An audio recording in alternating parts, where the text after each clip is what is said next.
Sananda. The illusion crumbles, release all attachments to it. I am Sananda, and I come to be with you in this moment to share in your previous discussion about forgetting and moving forward, and it's so important that you all do this because it's about letting go of your attachments. And as was said earlier, attachments will only hold you back. They'll prevent you from progressing in your ascension process. But you all have the ability and the power within you to release those attachments, because they aren't real. I say this now because they're part of the illusion, so they're not based in reality. They're only based on programming that needs to be let go of. And the more you understand this, the more you fully realize who you are and the idea that you need to find yourselves more and more in the higher frequencies. But you cannot find yourselves in those higher frequencies if you're holding on to the programming and therefore the attachments. So, release those attachments wherever you can. Again, they aren't real. They're only part of the illusion, part of the Matrix. Think about the movie The Matrix and how the people moving through the Matrix believed that was reality. But those who escaped the Matrix, Neo and others, knew it wasn't reality, that it was simply an illusion. And this is where you need to fully understand that this is an illusion, that the illusion is crumbling, that the third dimension is crumbling. It won't be able to hold on much longer. Earth/Gaia herself won't be able to maintain that three-dimensional illusion for much longer. Will something dramatic need to happen to bring that about? But it's also about what was said in the meditation regarding the flow of truths that are manifesting, and that's what's happening now. Truths are beginning to flow. And as they continue to flow, then those among you who have eyes to see and ears to hear, you will certainly know that truth as it comes.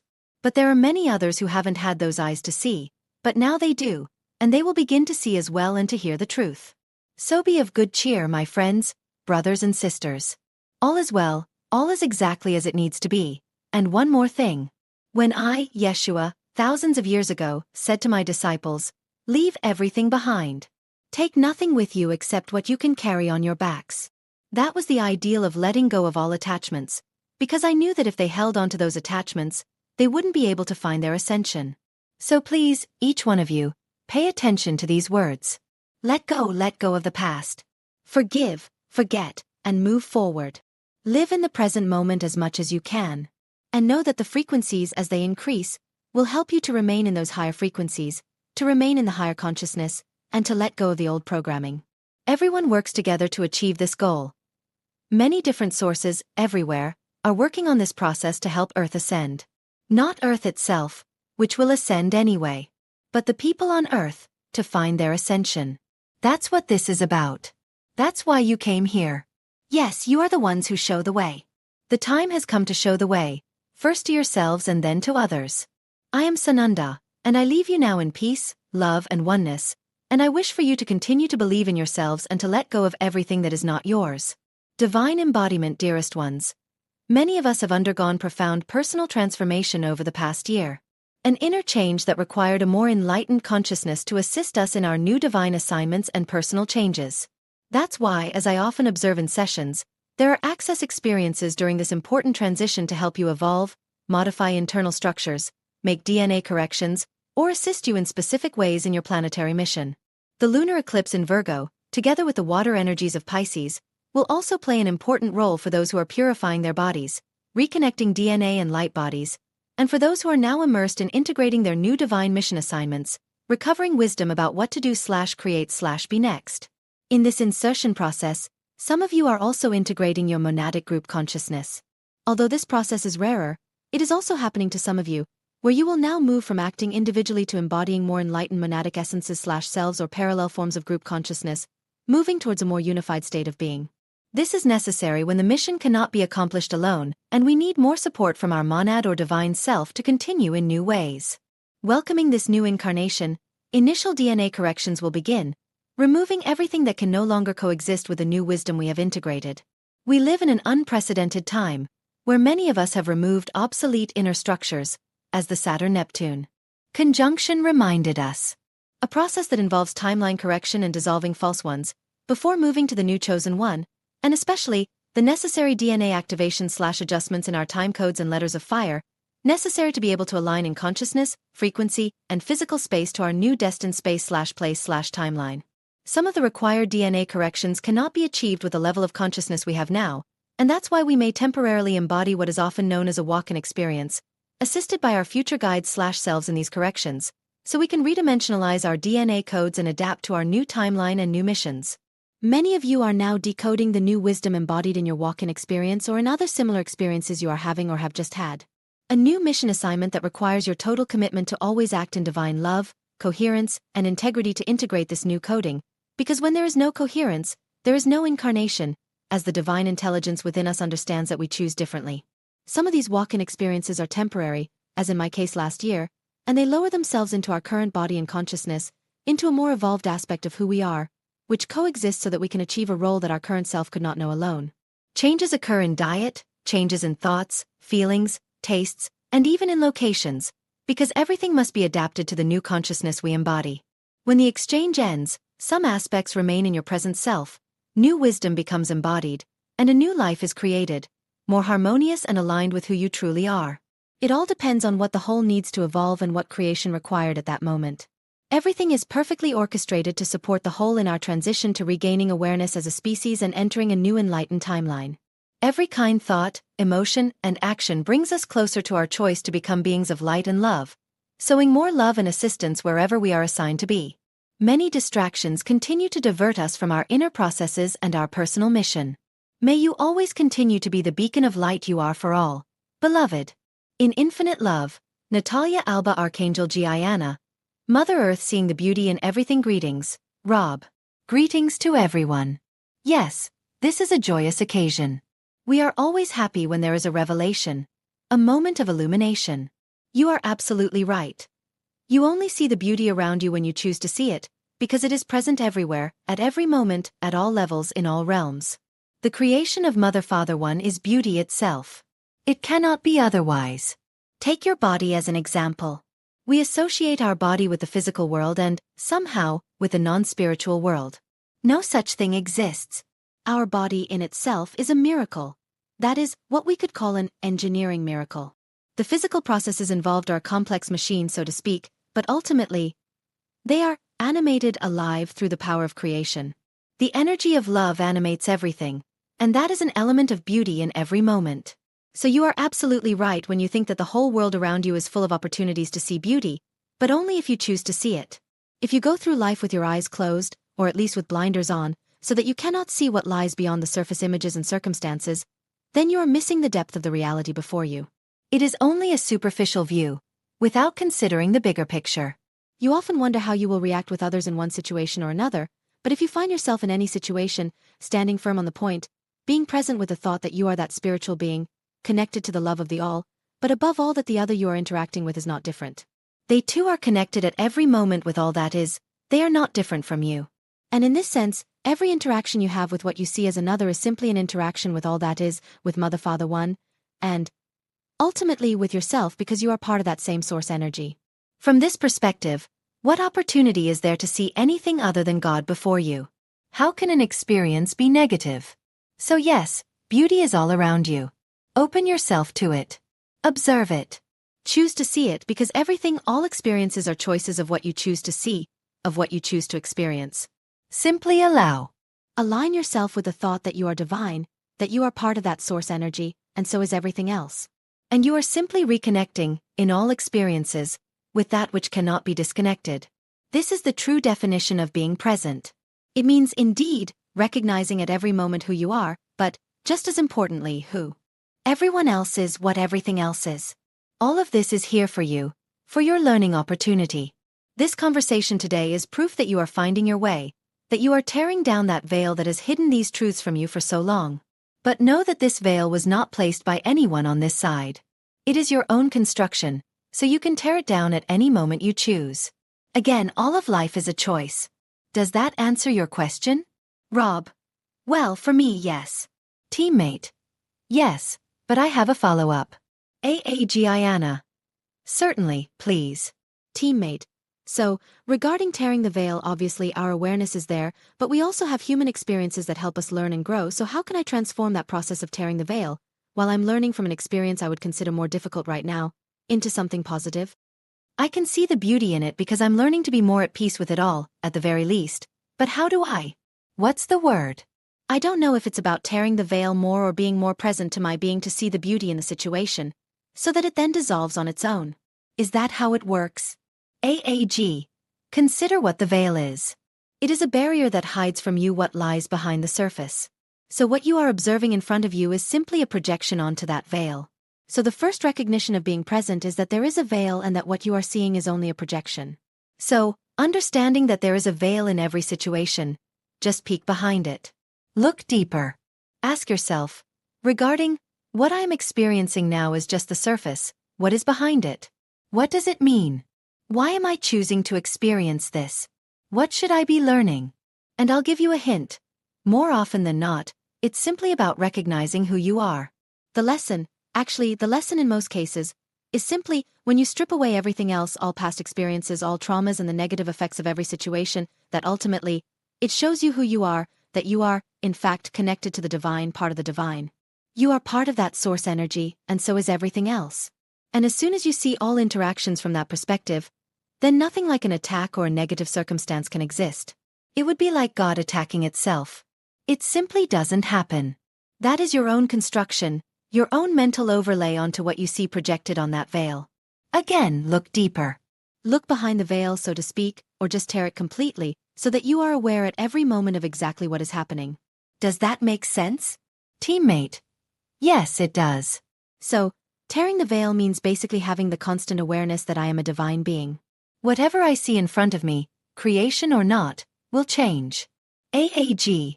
Exactly. Teammate. With the constant awareness that I am present and that I am a divine being, and that none of the other things/constructs are real? AAG. And seen from the perspective of all those other constructs, that is there to help you understand the depth of what that means, which is that you are, in fact, connected to the divine. Consider all interactions from the perspective that my interaction with the other, whatever it may be, is also divine. So it is the divine interacting with the divine. Consider everything from this perspective and you will find that all circumstances will change in an instant in your understanding of what is truly happening, which will simply help you understand on a deeper level who you truly are and why you are here. Teammate. Thank you. AAG. And the time is rapidly approaching when many of you will awaken to this point, will come to awareness. And when we reach a magic threshold, so to speak, where enough of you come to this understanding, believing who you truly are and why you are here, then all life on Earth on this wonderful planet will change very quickly, seemingly in an instant. We are so happy and excited for you and your progress, all of you. We look forward to celebrating. It is a wonderful thing. So that said, I will step back. My love to you all as always. Goodbye for now. Multidimensionality. We have entered a truly magical and interesting new phase of our dimensional shift, where multidimensionality becomes the common way of living. We can change dimensions and tune into multiple forms of existence, which we could not access before. As our consciousness rises and we become more crystalline, lighter, and less dense, we are able to explore new life forms that are now revealing themselves. New, higher, and more loving ways of coexisting and, even more importantly, becoming aware of our space brothers and sisters who now walk among us. Yes, not only out there but already here. Most of them do so through holographic images, as most of these beings are so advanced and evolved that we need to tune into them to see them fully in their physical reality. I have had quite a few of these encounters, and again on Saturday. Soon we will be able to connect with our true soul family at an intergalactic level on the new earthly planes and beyond. Also, highly advanced new holistic knowledge will be applied to agriculture, horticulture, etc., enabling us to grow food, etc., without needing pesticides and to work with nature and Mother Earth as one. This is where communities of light come together and begin to work together holistically, as the new Earth encourages the return to simplicity and, at the same time, to high evolution. Our attention and focus now should be on laying the foundations, completely letting go of everything that has ever existed before. Goddess Verdandi. In the present, in this moment, you are important more than ever. The present moment is a realm. In the present there are things to understand. I am Verdandi, an ancient feminine deity, and I hold time in my hands. So what is time? Really? If you have a watch you can see the hands moving. But the great clock is Mother Earth, with all her different times. First of all there is the sun, and the moon, and the ebb and flow and much more. I help you find your present moment, because in the now you can free yourself from old patterns of various kinds. You might get stuck in old thought patterns. You might feel emotions related to events that happened in your past, and somehow you would be stuck there in your past. I guide and help you in this important task for you and for your wonderful future. What does the future look like if you are stuck in the past? Being here and now in the present, is like having a ground floor in your own house. And from the ground floor you can access the upper floors and also the basement. But you still need the ground floor to be able to enter your own house. Your house is your life, of course. And I say this metaphorically, because it's easier this way. There are many goddesses and I am just one of them, but each of us has an important task. All the goddesses are completing you with everything you need. I think you are really important. You live on Earth and living on Earth is not always easy. And now it's more important than ever to be yourself, and you will discover that in the present. Let me know if you are interested in collaborating on this project. I love you, Verdandi Hakann. Short-termism leads to problems which lead to short-termism, my very dear brothers and sisters. I am Hakann. I greet you in peace and love. This channeler is dealing with some personal issues, as well as focusing more on his psychological health and his spiritual practice. Hence the lack of recent channelings. Nevertheless, I am grateful to be able to speak with you again. Let's talk about how human beings operate. Of course, people are different, so this is just a generalization. The following does not apply to all human beings.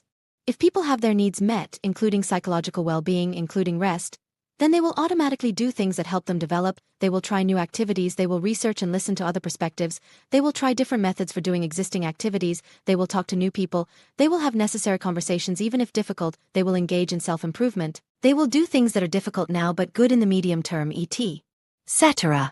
This is why young children are so enthusiastic, full of life, and happy to learn and experiment. Unfortunately, the vast majority of people do not have their needs met and are not like this. If people's needs are not met, and psychological well-being is one of them, they often start to think short-term, they often engage in comfort-seeking behavior, and they often try to fight symptoms rather than the root cause. For example, if a person does not feel loved enough, they might buy a luxury sports car that attracts them some attention. They may also entrench themselves in beliefs, worldviews, and ideologies that are psychologically comfortable for them. This is why it's so impossible to get someone to change their mind on a political topic, even if you have excellent arguments and sources. The problem is that if people's needs are not met, they often start behaving in a short-term oriented way, and sometimes they may even harm others. This pushes those other people to behave more protectively and short-term as well, which in turn may harm yet other people, and so on. Ideally, a person whose needs are not met would take on the hard work of meeting them, which might well require years of psychological work and years spent just creating a nice life for themselves. Many people who do not have their needs met are not willing to put in years of foundational and painful work that only pays off in the medium term, like years of hard psychological work. Often, they instead only do what is necessary or what pays off in the short term.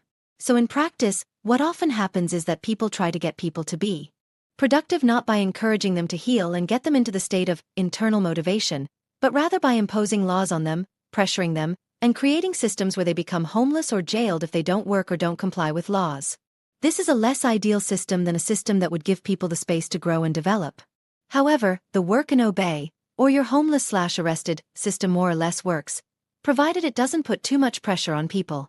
If people feel that they cannot get comfort or a decent life even by working hard and obeying, then they might become desperate, nihilistic, they might resort to drugs to numb the pain, they might just spend all their time on video games or watching TV, they might become radicalized, etc. This is also the problem with the gray hat strategy. The gray hats think that if they put enough pressure on people, people will become active. However, putting too much pressure leads to people shutting down rather than springing into action, and most people are already under too much pressure. In theory, it would be nice to give people all the time and resources they need to grow, think communism. However, ordinary people who do not have their needs met might not use that time and money appropriately to grow and develop. Instead, they might well engage in comfort-seeking or short-term behavior. This is one reason why communism does not work in practice as one might hope, even though it is the perfect system if you have a population of self-actualized people. So, this is the situation you find yourself in. Human beings are fundamentally extraordinary, intrinsically motivated, curious, active, progressive, medium-term oriented beings. However, most human beings do not have their needs met, so most human beings are currently stuck in a comfort-seeking, short-term, and potentially other harming mode. This is why it can feel so impossible to get people to take actions that help them in the medium term, or to get them to see an uncomfortable truth. Many people will not do that because they are in distress now, and those in distress now are typically not willing to do challenging things that only pay off in the medium term. Even people who are financially well off may be emotionally distressed and hence still motivated to engage in short-term actions. Some people in distress will agree to take on additional short-term pain to improve their lives in the medium term. However, many people will not. This is why you rarely see people go to a psychologist, unless they are in distress and have no choice, because people in pain are rarely willing to take on additional pain just to improve their lives in the medium term. Conversely, men often advise other men in distress to go to the gym, because that's an activity that can actually feel good and provide some dopamine shortly after starting. Whereas going to a psychologist will probably only start paying off after months or years, and many people in pain are not willing to wait that long, even though it's an issue that a psychologist is not affordable for many people. Hence the title. Short-termism leads to problems, which in turn lead to short-termism. And unfortunately, most people who don't have their needs met will not listen to suggestions to start optimizing for the medium term. So it can be quite hard to break out of the vicious cycle of everyone being short-term oriented, because everyone is short-term oriented. So, for the sake of your sanity, know that most people do not have their needs met and therefore are just seeking comfort and things that feel good in the short term. They may well resist statements like, do this challenging thing that will pay off in the medium term, or, here's an uncomfortable truth, because they are focused on the short term. Of course, this does not apply to everyone, but it applies to many. So, what can be done? Well, part of the solution is metaphorically putting your own oxygen mask on first, because fixing society, or even just a single organization, is difficult. That said, being kind to others can help a lot. Kindness won't fix all of humanity's problems, but then again, it's not your job to fix all of humanity's problems. Also, offering help, offering good suggestions, or sharing truth can help. If people resist, don't push it, but even just offering help or sharing truth once can plant a seed that flowers later when people are less stressed, even though they won't give you credit for it later. And sometimes people will refuse to listen and change until they hit a wall, or until they hit rock bottom. It's not nice to see others go through that, but ultimately people have free will and you must let them make their own choices. To get to a stellar society, it would take a system where fewer children get hurt. It would take a system where being part of it is not so exhausting, draining, and emotionally upsetting. And it would take a system where self-improvement mechanisms are available and relatively easy to engage with, and where productive actions plausibly lead to a good life, as opposed to the current system, where being a moral and hardworking person may not lead to a good life. With all my love, your star brother, Hakann.